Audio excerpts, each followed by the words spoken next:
Hello guys, in today's video I will be showing you how to fix Remini um, handgun problem. So the answer is easy, just go to the settings, then scroll down to the apps section and then go to the search and search Remini,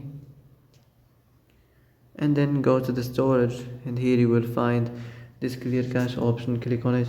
Now you can go check it if it worked, and if it didn't you can try to restart your phone or turn the Wi-Fi off and on, or the Bluetooth or the airplane mode. Also you can try to clear data, but be careful. If you clear data, all these applications data will be deleted. This includes all files, the settings, the accounts, the databases, etc.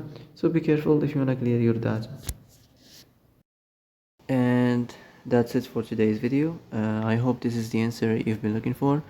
If you like this video, don't forget to like and subscribe, and see you in the next video. Thanks for watching.